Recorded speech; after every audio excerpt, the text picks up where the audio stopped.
but on a much wider scale. Well, in the Philippines, there were once thousands of varieties of rice. Nikolai Vavilov.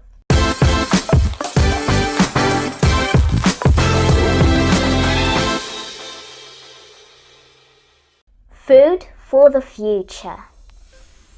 In 1845, a deadly disease struck the farms of Ireland, killing all the lumper potato plants. The death of a single crop species might not seem so important, but in Ireland in 1845, people depended almost solely on the potato for food. The death of one species caused a terrible famine. Now some scientists are worried that such a famine could happen again, but on a much wider scale. Over the centuries, farmers have discovered thousands of different species of food crops. Each species has special qualities. Some can be grown in very hot or cold climates. Others are not affected by certain diseases.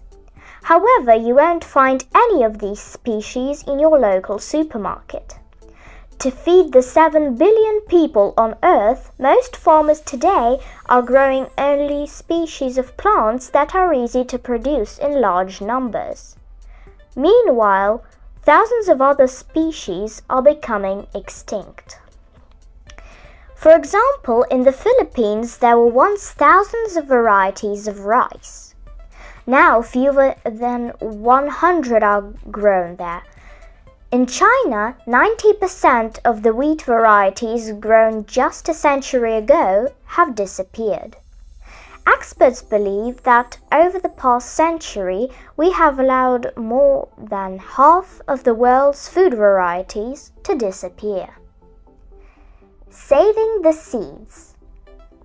One solution to this problem is to collect and preserve the seeds of as many different plant varieties as we can before they disappear.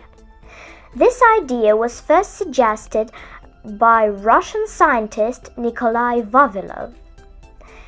In the 1920s and 1930s, he collected around 400,000 seeds from 5 continents. More recently, others have continued the work he began. There are now around 1,700 seed banks in countries around the world. The Svalbard Global Seed Vault, which preserves almost 1 million seed samples, has one of the largest collections. In the US state of Iowa, Diane Otwili and her husband founded Heritage Farm, a place where people can store and trade seeds. Initially, Otwili wanted to preserve historic plant varieties, like the seeds her great-grandfather brought to the United States more than 100 years ago from Germany. But the people at Heritage Farm don't just store the seeds, they plant them. By doing this, they are reintroducing foods into the marketplace that haven't been grown for years.